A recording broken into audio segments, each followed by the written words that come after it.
សួរលោកគ្រូលោកគ្រូដីមិត្តរួមចំនួនទាំងអស់គ្នាបាទគុណនាទីខ្ញុំបាទឈ្មោះជាងនងខ្ញុំបាទឈ្មោះច័ន្ទយើងទាំងអស់គ្នាជាសមាជិកនៃក្រុមទី5នៅអំព័ន្ធចំនួនទី26នៃបាត់ដំបងប្រវត្តិវិទ្យាដីសាកលវិទ្យាល័យភូមិន្ទភ្នំពេញ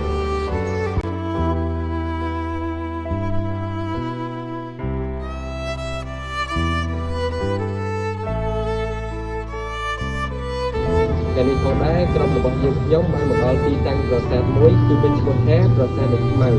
ដែលមានទីតាំងស្ថិតនៅក្នុងខេត្តតាកែវ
ជាប្រាសាទដ៏ស័ក្តិសិទ្ធិមួយដែលអ្នកស្រុកនិងប្រជាជននៅទីនោះតែងតែនិយមគោរពបូជារហូតមកដល់បច្ចុប្បន្នប្រាសាទនាងខ្មៅជាប្រាសាទបុរាណដែលសាងសង់ឡើងអំពីថ្មភក់និងឥដ្ឋក្នុងរចនាបថកោះកេរសម័យអង្គរក្នុងសតវត្សទី10ក្នុងរាជ្យព្រះបាទជ័យវរ្ម័នទី4នៃគ្រិស្តសករាជបានជាសប្តាហ៍ថ្ងៃគេហៅថាវត្តប្រាសាទនាងខ្មៅព្រោះក្នុងវត្តនោះមានប្រាសាទបុរាណពីរឈ្មោះថាប្រាសាទនាងខ្មៅនៅខាងលិចវិហារចំខ្លាំងទ្វារវត្តនៃទិសមជ្ឈិមប្រាសាទទាំងពីរនោះធ្វើពីថ្មផងឥដ្ឋផងទំហំ4ម៉ែត្រ4ជ្រុងកម្ពស់10ម៉ែត្រកំពូលស្រួចដូចចេតិយខ្ពស់ត្រដែត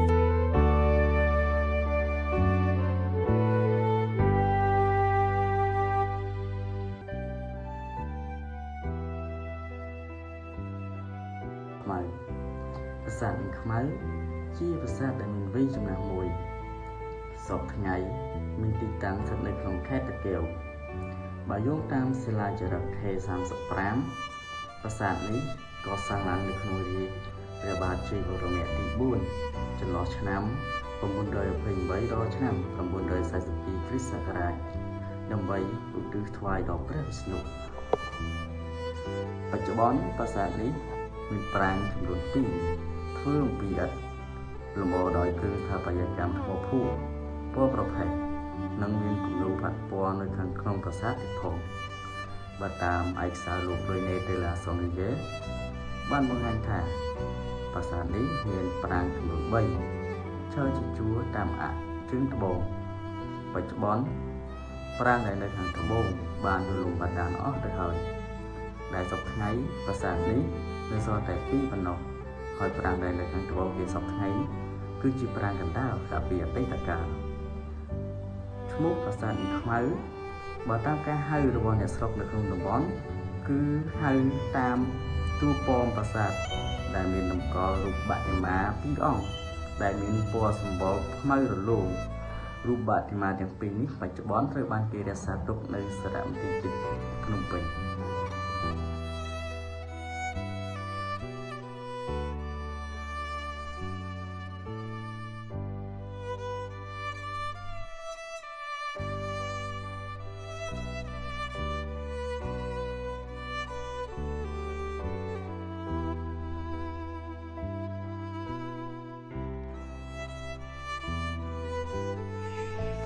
ចូលមកដល់ចំណុចទី3ដែលតាក់ទងជាមួយនឹងប្លង់ប្រាសាទប្រាសាទនាងខ្មៅគឺជាប្រាសាទដែលមានខឿនតែមួយឬ Plan Temple ប្រាសាទដែលមានខឿនតែមួយដែលយើងដឹងថាជាប្រាសាទភ្នំ តែគេស្គាល់ថាជាប្រាសាទដែលឧទ្ទិសទៅដល់បុព្វបុរសឬបុព្វការីជនណាម្នាក់ប្រាសាទនាងខ្មៅត្រូវបានសាងសង់អំពីឥដ្ឋទាំងអស់លើកលែងតែផ្តែរសសរពេជ្រធ្វើអំពីថ្មភក់នៅខាងក្រោមខឿនប្រាសាទគឺក្រាលទៅដោយថ្មបាយក្រៀមនៅពីក្រោមក្នុងការកសាងប្រាសាទនាងខ្មៅសន្ធិដ្ឋនៅក្នុងសតវត្សទី10ដោយព្រះបាទជ័យវរ្ម័នទី4ប្រាសាទនេះសន្ធិដ្ឋនៅក្នុងរចនាបថកោះកេរធ្វើដើម្បីឧទ្ទិសទៅដល់ព្រហ្មញ្ញសាសនាប្រាសាទនេះមានរាងជាចតុកោណស្មើជ្រុងមានតែទ្វារចូលមួយតែប៉ុណ្ណោះហើយដែលនៅសេសសល់គឺជាទ្វារបញ្ឆោតទាំងអស់ប្រាសាទនាងខ្មៅមានតួប៉មខាងស្ដាំដែលសពឆ្ងាយគឺជាតួប៉មខាងជើងចំណែកតួប៉មនៅខាងត្បូងខ្ពស់ជាងគេគឺជាតួប៉មកណ្ដាលឯតួប៉មបន្ទាប់បន្សំទៀតត្រូវបានខូចខាតទាំងអស់គ្មានសល់រូបរាងឡើយប្រាសាទនាងខ្មៅមានប្រាសាទទាំងអស់ចំនួន5ប្រាសាទប៉ុន្តែបច្ចុប្បន្នគឺនៅសល់តែ2ប្រាសាទតែប៉ុណ្ណោះ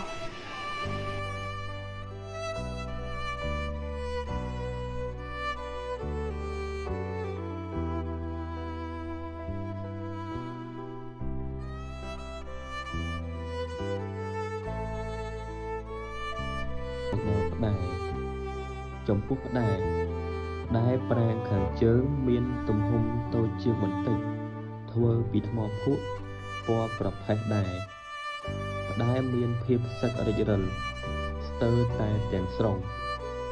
តែនៅផ្នែកខាងឆ្វេងនៃផ្តែរបានបង្ហាញថាវាមានក្បាច់ចម្លាក់ស្ទើរដូចគ្នាទាំងស្រុងទៅនឹងផ្តែររបស់ប្រាង្គខាងត្បូងចំពោះចំណុចខុសគ្នាគឺត្រង់ថាក្បាច់ចុងនៃក្បាច់ជួងជារូបមកខ្ជាក់នាគដែរតែនាគមានខ្ជាក់ផ្ការរំយោលបន្តទៀតនាគនៅផ្តែរខាងត្បូងពុំមានខ្ជាក់ផ្ការរំយោលទេម្យ៉ាងទៀត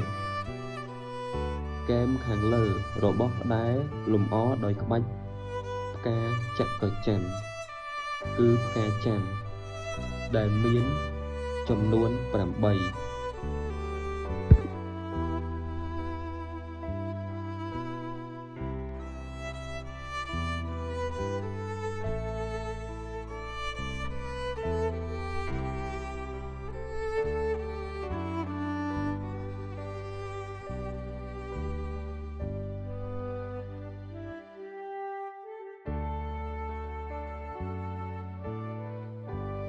ចំណែកឯសសរពេជ្រ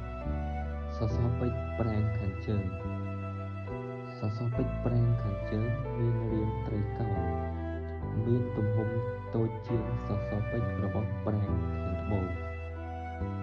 ផ្នែកខាងក្រោមរបស់សសរពេជ្រទាំងពីរមានស្ថានភាពពុកផុយនិងបែកបាក់មួយផ្នែកធំសសរពេជ្រទាំងពីរនេះត្រូវបានគេធ្វើនិងឆ្លាក់រួចរាល់ឡើងវិញហើយខុសពីសសរពេជ្ររបស់ប្រាង្គខាងត្បូងដែលពុំមានក្បាច់លម្អអ្វីនោះទេ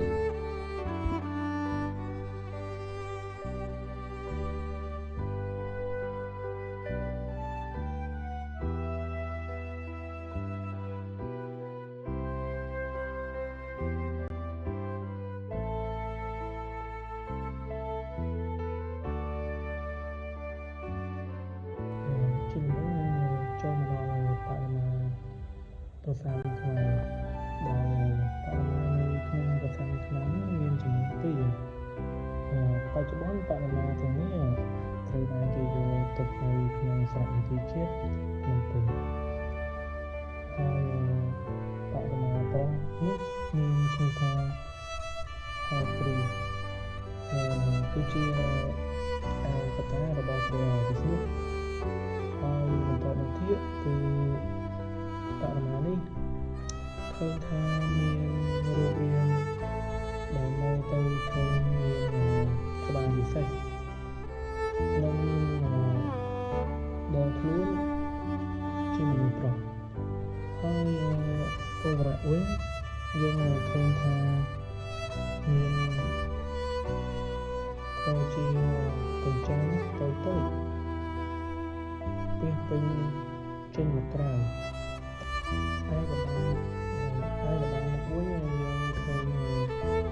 ទៅលើក្បាច់ដែលមានការបន្ថែមក្បាច់ជាច្រើនជាមុខដូចជាផ្កាចន្ទដូចជាមានពីរជាន់ដូចជាមានក្បាច់ពងត្រីនៅក្បាលមុខនេះឯងបន្តមកទៀតយើងទៅមើលការពាក់ក្បិនដោយយើងឃើញថាផ្នែកសម្ពត់មានផ្នត់ពេញផ្ទៃនៃសម្ពត់នៅលើផ្លូវខាងឆ្វេងមានថ្នាក់ប្រណិតហើយបន្តមកទៀតគឺនៅផ្នែកកណ្ដាលមានជាសម្ពត់រាងជាកន្ទុយត្រីមានការធ្វើជាសម្ពត់សំយោងចុះមកក្រោមហើយនៅខ្សែក្រវាត់ទាំងសងខាងគឺមានធ្វើអំពីស្បែកសំយោងចុះមកក្រោម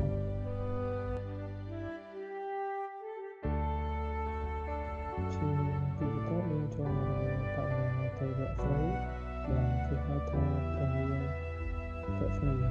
ដែលជារចនាបថរបស់គេនៅដើមសតវត្សទី10ហើយយើងអាចមកមើលលក្ខណៈសម្ពត់គឺយើងអាចឃើញថាផ្នែកសម្ពត់នៅរចនាបថរបស់គេនេះមានការត្រង់ចុះមកក្រោមពេញផ្ទៃសម្ពត់ខាងលើចំណែកឯការស្លៀកពាក់សម្ពត់វែងមានផ្នត់ពេញផ្ទៃ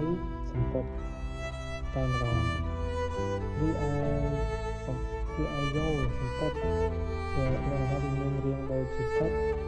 ចំយងចុះមកក្រោមហើយគឺនៅផ្នែកខាងក្រោមមុខផងដែរហើយយើងអាចមើលទៅលើរូបភាពបានហើយយើងអាចឃើញទៅលើសម្ពត់នៃបរិមាស្រីយើងអាចឃើញភាពគ្មាននៅក្បាលរំយោលដូចរចនាបថបាក់ខែងទេយ